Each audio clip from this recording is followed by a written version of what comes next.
It is cold out here. It's 9 degrees or 10 degrees. It's probably up to 20 now, but for Marylanders, it's cold. So we're all bundled up like a bunch of snow bunnies or something like that. Frickin' cold. So we're getting ready to build a log roller using the Harbor Freight 2,000-pound hoist. It's not a winch.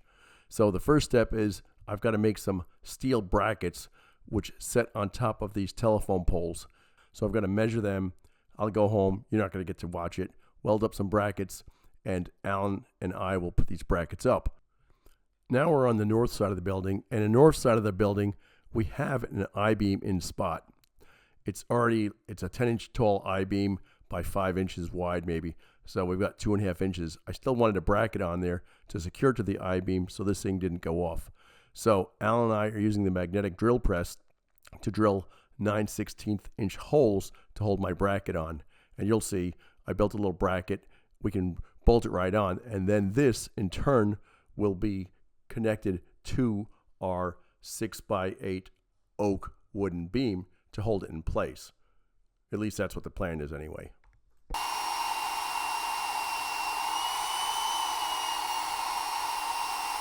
First hole done. Second hole we're drilling now. I've sped this up quite a bit. If you've never used a magnetic drill press, they work fantastic. And not surprisingly, Alan marked these holes perfectly. He's got good eyes. He drilled them exactly in the right spots, and my bracket fits perfectly. Nice job, Alan. The next step here is picking out 9 of the 2x8 oak boards which we sawed last week. They're not exactly perfect, but we want to get 3 at least for the center, since we're going to glue these guys together, screw them together, bolt them together. So the center ones we wanted to make sure they're exactly 2 inches. All right, well, you're probably starting to see a plan come together here. So we've got 9 of these 2x8 oak boards, which we sawed last week. And now Tom, Alan, and I are going to start gluing them together. After we glue them together, we're going to clamp them. We're going to nail them with a nail gun. And then we're going to put 1/2-inch bolts through them. Carriage bolts, galvanized, hot dip steel galvanized, every 14 or 16 inches. So you may be wondering, what are we doing with this chain hoist? Well, it turns out these boards probably weigh 70 or 80 pounds each, I believe. And you've got a 10-foot one. We glue a 5-foot piece on it. Now we're going to glue another 10-foot one on it. Alan's got it all figured out. And these things are starting to get heavy. So this is getting to be a couple 100 pounds. So for these old geezers, it's a little bit difficult to lift up. In my ute, I would have just rolled it over, or Tom would have just rolled it over.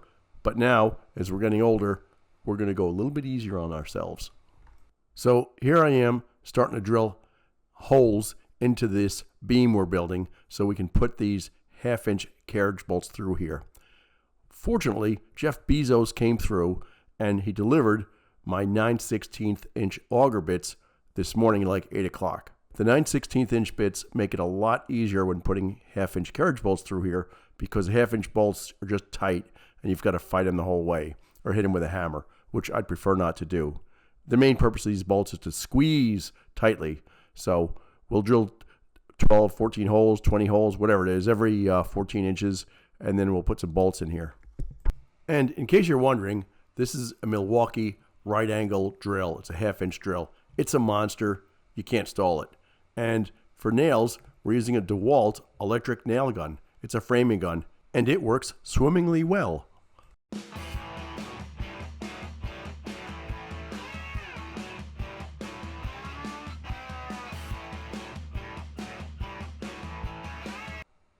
Okay, well, we're trying something new. Some of this I'm going to fast forward through because we don't want to put you to sleep entirely. Well, maybe you do want to go to sleep watching stuff. But some of it, we're going to try some of the music. So it's free music. Unfortunately, free, I think, means horrible music. If you don't like this music, leave a comment and I'll not do it anymore.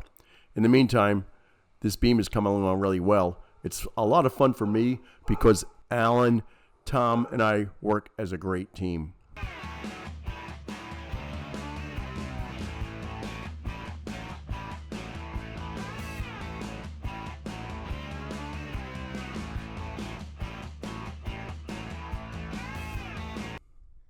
Okay, well, I couldn't put this up without weighing it. And I've got the scale we used for our pumpkin contest. Too bad it's upside down. But I don't think that will negate the weight of this thing. It looks like it weighs 386 pounds, but I'm measuring it out 25 foot from the end. So if I was out 30 feet all the way at the end, that would be half the weight. So who can do the math? Tell me how much this beam weighs. We're out 25 feet out of 30, and it's 386 pounds. So in my youth, I would have just lifted this beam up, and we'd have Alan or Tom down the other end, and they'd lift it up, and then we'd bolt it into place. Yeah, I don't think so. It weighs over 500 pounds. And while I can bench press about 400, just kidding. But anyway, work like an Egyptian and get this thing up in the air. And the way we did it, this is south side where the offload is, where the sawdust comes out. And you can see my bracket up near where Alan is. And we put a come-along up there.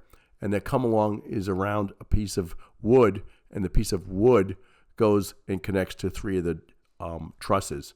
And we're going to lift it up that way on one end. And as you can see, the come-along is not going to be quite long enough. So we'll get it up as high as we can with a come-along. And then we'll take some ratchet straps and ratchet it up around it with that. It's kind of a slow way of doing it, but it's relatively safe. And optimistically, it'll work.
Okay, so this is how 3 old geezers lift up a 600-pound beam. We work like Egyptians, although I think I'm the only one that speaks any Arabic here. But we got it done, a lot of rigging, a lot of pulling, and we did it very safely. We were pretty careful here because we just didn't want to drop this thing on our foot. You know, I was just afraid this would hurt your toe. Actually, you can imagine if this thing fell down, it would be a lot of drama. It could potentially kill somebody. So, believe it or not, we're pretty careful here. We're making sure nobody's on the downhill end of this thing. So if this thing does fall down, it's not going to hurt anybody.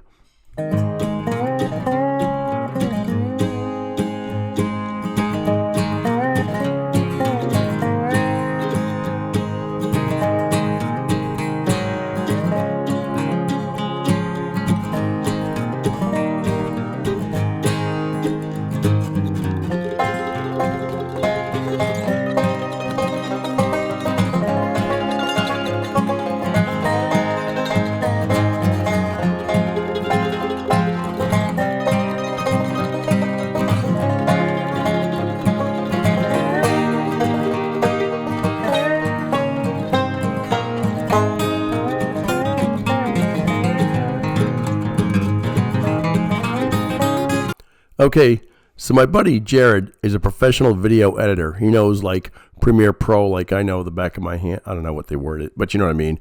My buddy is a Premiere Pro professional editor. And I told him about this video and he just said, cut, cut, cut, cut, cut. But the problem is, you guys might want to see some of this stuff. So I didn't want to cut everything. So what I ended up doing was speeding it all up 1,500%. So you'll get us putting this second beam up, and actually it goes up pretty well. As you can see, you know, the spacing doesn't increase. So what do you have to do? We have to swing this aside a little bit, lift it up, get it on the other I-beam, and then swing it back into position. And with Tom and Al and I doing this together, it actually worked out pretty well and very safely. Fortunately, at least there's a chain hoist already on this beam, so we can lift it up 80% of the way. But on with the program. And again, I apologize for this music. YouTube is pushing this free music. Oh my God, I don't know where they get it from. Well, I guess you get what you pay for. It's free because, frankly, I would never listen to it. So if this music is really bad, leave a comment. I know it's bad. You don't have to leave a comment. Leave a comment if you want, though. Regardless, you can just mute the doggone thing.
So maybe my buddy Jared was right. Cut more of the video out. So maybe I should cut more of this out so you don't have to watch this boring stuff. I don't know. It's either cut video out or put in some non-exciting music. Maybe I'll get to cutting some music out, or I'll cut some video out. Okay, so we're putting the finishing touches on installing this 30-foot long 6x8 oak beam. And what Tom's doing is I've got the brackets in place. Al and I bolted those into place onto this I-beam. And now what Tom's doing is drilling 1/2-inch holes in there. I've got 1/2-inch carriage bolts, which are 8 inches long, 10 inches long. He'll put them in. We finally got the beam up. It took almost 6 hours. This is the next day. It's Wednesday. And we should know better. Stop trying to do work like this when the gaggle of people start showing up. Regardless, Alan, Tom, and I were both kind of anxious to see whether this thing was going to work at all. So we mounted it up on this beam and we plugged it in, and it certainly goes up and goes down. I'm not going to show you until the next video comes out of how well this thing does log turning. But the reality is it needs a little bit of tweaking. So I shortened the chain. That's what I did this morning. And our beam seems to be pretty secure. It's rock solid as far as not going anywhere, but it does bow a little bit. So we may do something to fix that. So stand by. Next video is going to be when we test this thing out. We'll be rolling logs.